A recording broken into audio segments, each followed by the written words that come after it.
بسم اللہ الرحمن الرحیم۔ نصرانی غلام عداس کے اسلام لانے کا ایمان افروز واقعہ۔ ابو طالب اور سیدہ خدیجہ رضی اللہ عنہا دونوں کی وفات کے بعد آن حضرت صلی اللہ علیہ وسلم تبلیغ کی غرض سے طائف تشریف لائے۔ طائف بارونق شہر ہے اور موسم کے لحاظ سے عرب کا شملہ سمجھا جاتا ہے۔ مکہ معظمہ سے مغرب کی طرف چند میل پر واقع ہے۔ یہاں آن حضرت صلی اللہ علیہ وسلم کو ایسے لوگوں سے سابقہ پڑا جو ظلم و سرکشی میں مکہ والوں سے بڑے تھے۔ طائف کے چودھریوں نے لفنگے لڑکوں کو آپ کے پیچھے لگا دیا، جنہوں نے آن حضرت صلی اللہ علیہ وسلم پر پتھراؤ کر کے لہو لہانگ کر دیا، اور آن حضرت صلی اللہ علیہ وسلم گھبرا کر انگور کی بیلوں کے سائے میں بیٹھ گئے۔ قریش مکہ کے بڑے چودھری ربیعہ کی زمینداری طائف میں تھی۔ ربیعہ کے دونوں بیٹے شیبہ اور عتبہ یہاں آئے ہوئے تھے۔ رسول اللہ صلی اللہ علیہ وسلم کو اس حال میں دیکھ کر انہیں ترس آ گیا، اور اپنے ایک عیسائی غلام عداس کو اس کے ذریعے پلیٹ میں انگور کے خوشے رکھ دیے۔ آن حضرت صلی اللہ علیہ وسلم نے بسم اللہ پڑھ کر تناول فرمانا شروع کر دیا۔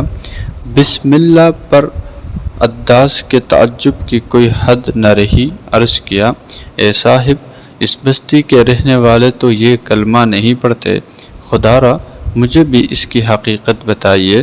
رسول اللہ صلی اللہ علیہ وسلم نے فرمایا، تمہارا وطن کہاں ہے اور مذہب کیا ہے؟ عداس نے کہا، میرا وطن نینوا ہے اور مذہباً نصرانی ہوں۔ رسول اللہ صلی اللہ علیہ وسلم نے فرمایا، وہی نینوا جہاں ایک مرد صالح یونس بن متی پیدا ہوئے۔ یونس بن متی بھی اللہ کے رسول تھے۔ عداس نے کہا، یونس بن متی کو آپ نے کیسے جانا؟ رسول اللہ صلی اللہ علیہ وسلم نے فرمایا، یونس علیہ السلام نبی میرے بھائی تھے، میں بھی نبی ہوں۔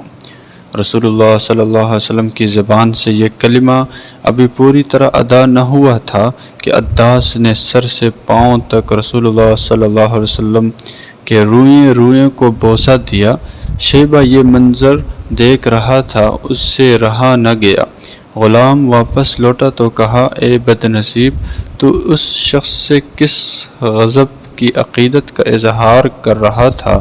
عداس نے کہا، اس وقت دنیا جہاں میں یہ شخص سب سے بہتر ہے، اس نے مجھے ایسی باتیں بتائی جنہیں دوسرا جان بھی نہیں سکتا۔ شیبہ نے کہا، ارے تیرا دین اس کے دین سے بدر جہاں بہتر ہے، اس کے دین میں نہ چلے جانا۔ اور ایسا ہی ہوا۔ عداس رضی اللہ عنہ مسلمان ہو گئے۔ جب شیبہ عتبہ جنگ بدر کے لیے نکلے تو عداس مکہ سے باہر ثنیۃ البیضاء نام کے ٹیلے پر بیٹھے ہوئے تھے۔ شیبہ اور عتبہ ادھر سے گزرے تو حضرت عداس رضی اللہ عنہ نے روک کر کہا، وہ شخص واقعی رسول ہے، آپ کا آگے قدم اٹھانا خود کو مقتل میں لے جانا ہے۔